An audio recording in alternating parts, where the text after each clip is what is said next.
Welcome back to Peoria Adventist. My name is Matthew Lucio, and it is my privilege to review one of the last sets of The Conflict Beautiful.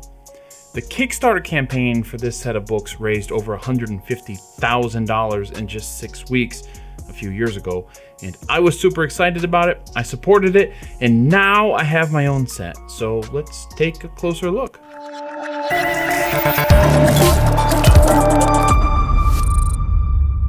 For those who may not know, The Conflict Beautiful is a redesigned version of Ellen White's most popular set of books, what Adventists have come to call the Conflict of the Ages series. It includes 5 volumes here: Patriarchs and Prophets, Prophets and Kings, The Desire of Ages, Acts of the Apostles, and, of course, The Great Controversy. Together, they tell the theological story of the Bible, of the whole entire creation, from the original creation to recreation. Now, full disclosure, I know some of the people who work at Types and Symbols, the people who made this set of books, but that in no way will influence this review, even if I share a birthday with one of them, okay? These set of books were given to me by a friend, no strings attached, and I hope everyone who has a friend who gives them well-designed books, okay? All right, now let's get to it. Types and Symbols designed just about every element that comes with your order, from this little piece of cardboard to bookmarks that you can also order with it as well. Their motto is, "We design Adventist experiences, and it shows." This is a little bit of joy you usually get only when unboxing a new piece of tech from Apple or Google, and it just makes it so much fun. Now, as for the design, these books come in 2 color palettes, gray and sanctuary. As you can see, I got the sanctuary colors, and they're called that because the colors of scarlet and purple and blue appear quite frequently in the details that Moses was given to build the Old Testament sanctuary, okay? So that's why these 3 colors are chosen, and then of course gray is just gray. I'm happy to receive the sanctuary colors. Gray is also cool, but I like these colors. Now, as for the colors themselves, you can tell that they went with some darker hues of scarlet and red and all of that. And I think if you put these in the basement, you put them in a room with low light, it will probably be a little bit difficult to tell them apart from each other, because this is a really deep dark red, this is a really deep dark purple, this is a really deep dark blue. And the white lettering, I mean, I guess the upside of that is that the white lettering is very easy to read, and that's great. But otherwise, you know, the red and the purple, obviously you can tell them apart, but it's not like these are contrasting colors, okay? Now, you may be wondering why 2 of the books, like we have 2 blue books and 2 purple books, but only 1 red book, or scarlet, or whatever. I'm just going to call it red, okay? Now, the reason for that is that Types and Symbols went with a chiastic structure.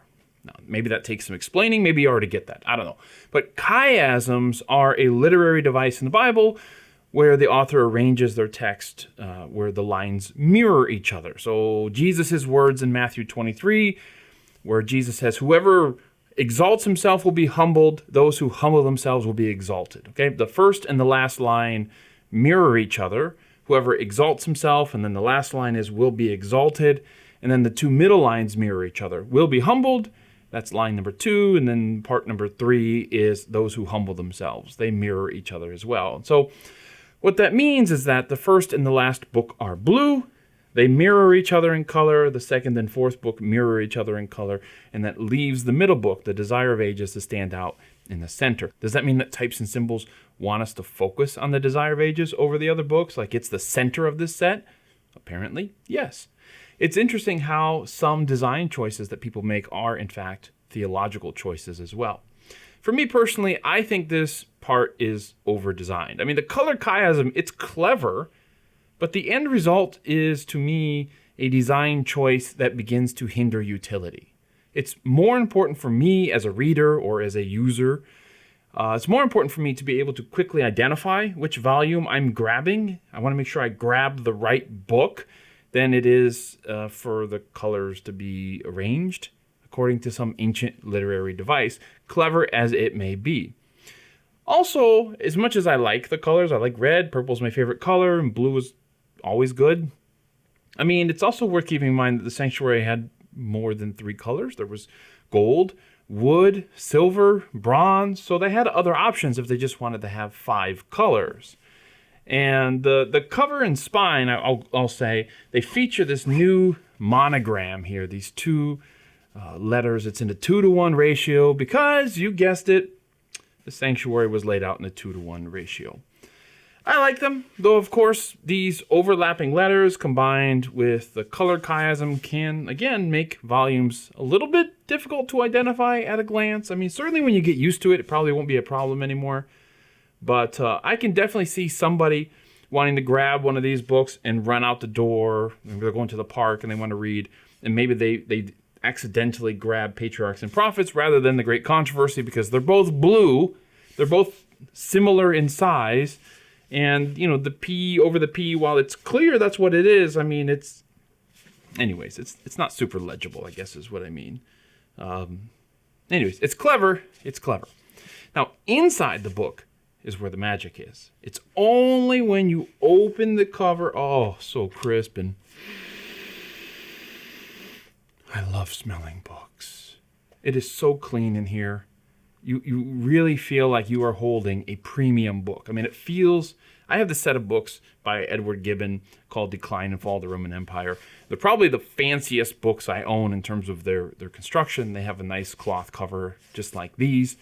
And anyways, I mean, you can tell when you are working through these books, when you're handling them, that this is a premium set of books. And what I love about that is, I mean, you just don't find these kinds of books anymore, right? I mean, you go to Barnes & Noble. Where are you going to find a cloth-bound book with this beautiful binding? Some sets of these even have these hand-dipped marbled edges, kind of like you used to see in yesteryear.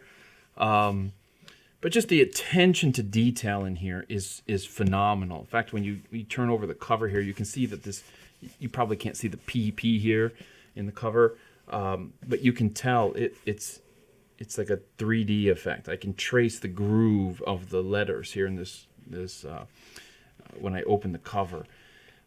But anyways, there's just wide margins. It's clearly laid out. And for those who are worried about page numbers, that may seem, if you're not Adventist, it may seem strange that people might be worried about page numbers. But the fact of the matter is that recent iterations of Ellen White's most popular books have moved to a standardized page numbering system. So I could say go to page 250, and chances are if you have a pretty recent copy of this book, your page 250 would be the same as the one I'm reading from. And they're just trying to make it's easier for people to use them.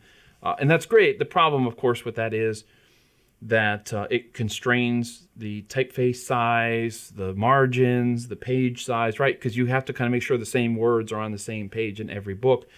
Types and Shadows didn't cram all the same words and all the same pages, but they do have notes in this book telling you that, this is page 561 in this book, but down here, I see that in like the standardized page settings or whatever, the page numbers, pagination, it's 461. So you can still, if you have somebody who's using a more standard pagination volume of Ellen White's writings, then you can still find where they're reading in here. So I like that because I like that idea of standardized pagination and we can all be on the same page together. But also, I'd like that they just weren't constrained by the way other volumes were written. They could have wider margins in here, more space in here, and I think that's absolutely fantastic. Now, some Adventists out there might be worried about all of this change, right? What's going on inside here? I mean, it just looks so different. Did they screw around with Ellen White's book?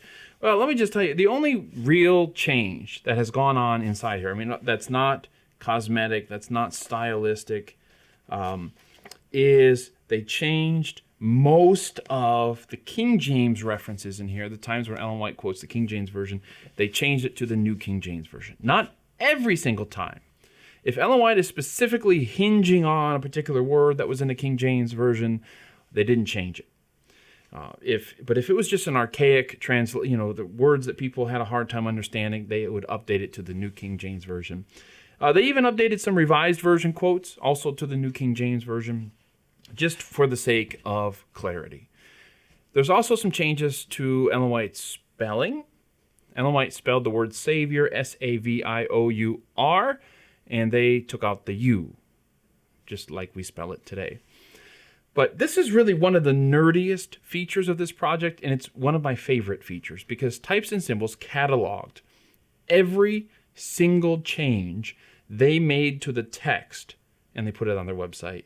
And I'll put a link to that below, because I think that's awesome. I love that. You can see every change they made. So cool. Now, let's talk price. You can get a Kindle version of each of these for $9.95 per book, or $49.95 for the entire set, which I guess you don't get, obviously, the cloth cover and the case and all these sort of things, but you get the text that has been laid out very, very, very cleanly. It's very nice. You can also get this print version. Let me put a little asterisk next to that, because we're going to talk about that in a second.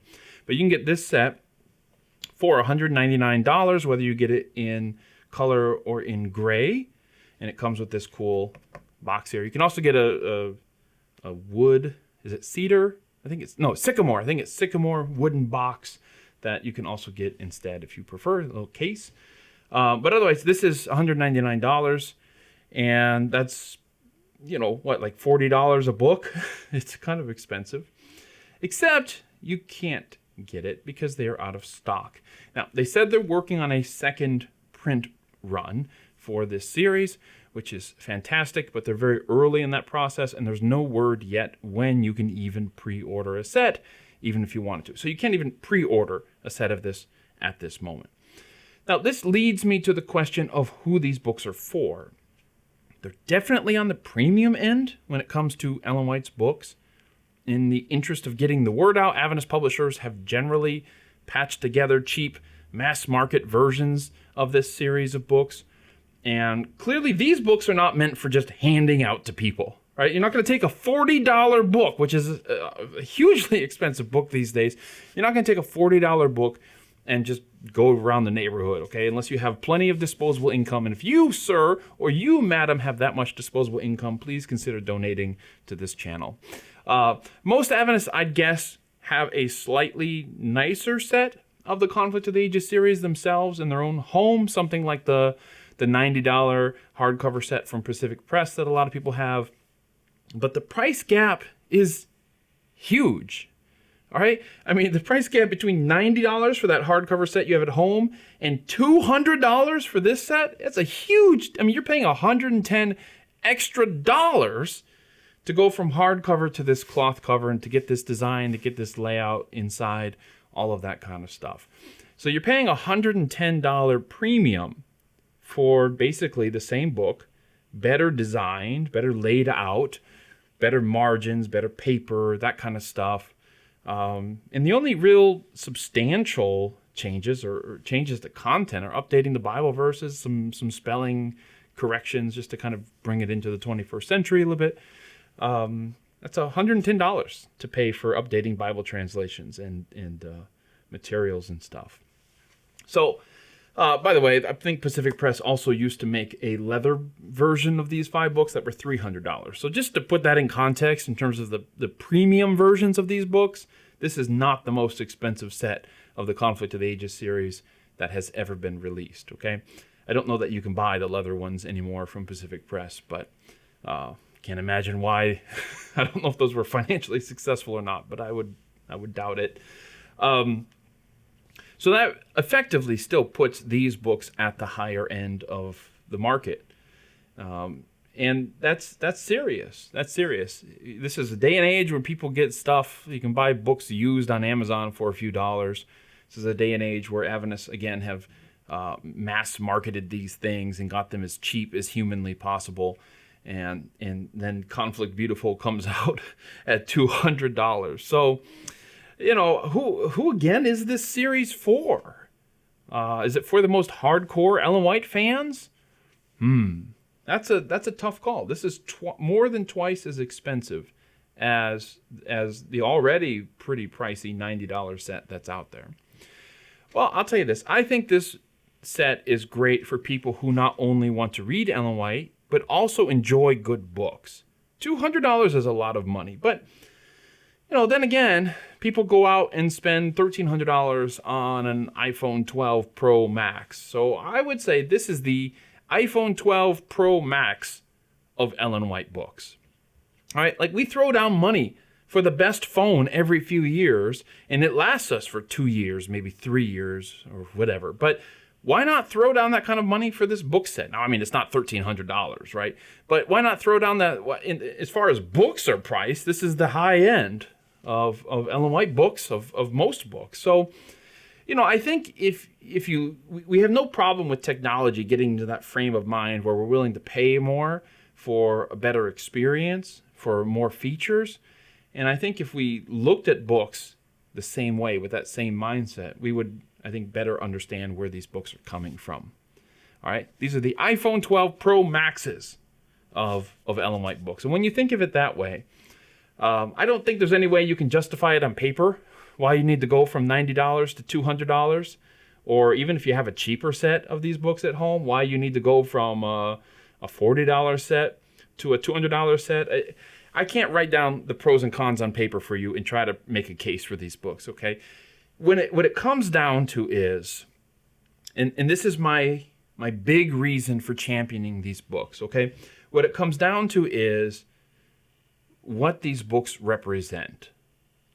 I like these books because I want to promote good design in Adventism. This thing is a unicorn because church institutions tend to think in terms of cost effectiveness, not in terms of user experience, not in terms of excellent design, not in terms of art. So if by supporting a set of books like this, I can help support the culture that went into its creation, I'm in. I want to see more things in Adventism designed this way, with this kind of care and attention and focus put into it. All right, I understand the place that mass market paperbacks have. I understand that sometimes you just want to get a bunch of them out into the world and you want to do it as cost effectively as possible. I understand that has a purpose. But this also has a purpose in the economy of books, and that is that they are gorgeous, that they are beautiful. Are they the most useful things? No, like I said, I think there's some design decisions here that have made them a little bit less user-friendly than they should be. But if they're guilty of anything, if Types and Shadows are guilty of anything, they're guilty of overthinking this in some ways. And I guess when you realize how much is underthought, how many products are underthought, can I say that? Is that a word? Yeah, whatever. Then this is a breath of fresh air. I'd rather we have some projects that are overthought, because so many of them are just underthought. Like they don't care what it looks like. And if you've seen some evangelist slides, I mean, they're like using slides from the 50s that they somehow brought into PowerPoint 97, and they're right alongside modern art. And it's just, Adventist design is just a mess right now, because those who are usually the public face of Adventism, the preachers and evangelists and teachers and things like that, are not designers. And they don't have a lot of resources designed for them that would promote beauty. And so here you have it. You have it right here. So, is this only for the most hardcore Ellen White fans? No, I wouldn't say so. I think there's plenty of room for all sorts of people. You don't have to be so gung-ho about her, like, you're obsessed with her and you got to buy like every version of all of her books or anything like that. But this is just beautiful. It is beautiful to have sit on your shelf. It stands out from the other books you have at home. And it's not just pretty. It's incredibly usable. And I think we often don't appreciate the experience of reading. If I'm reading something where the text, the black ink is not very strong, doesn't have strong contrast, I'm probably not going to sit down and read as much in that reading session. if I don't have a lot of margins to write notes, you know, I have to like just kind of squeeze something in there. I'm not gonna interact with the text as much. If it's hard to find chapters and find places, again, all of these things affect how we read these books. And Types and Symbols have just done a fantastic job of making you want to read this. It is a pleasure to read this with the way that they have designed it. Now, if you're somebody who doesn't care about design, you can go buy the paperback, and that's perfectly fine. But more and more people care about these things today, and Types and Symbols know that. So if this is something you're interested in, you should also know that Types and Symbols is also working on a new 3-volume set of Ellen White's books, which is Steps to Christ, Thoughts from the Mount of Blessing, and Christ's Object Lessons. So I'm excited about that. That has its own unique design, and we'll keep you informed of when that's coming out as well. If you have any questions about these books, leave a comment below. And if you want to see more content like this, hit subscribe. I'll see you next time. I've got some reading to do.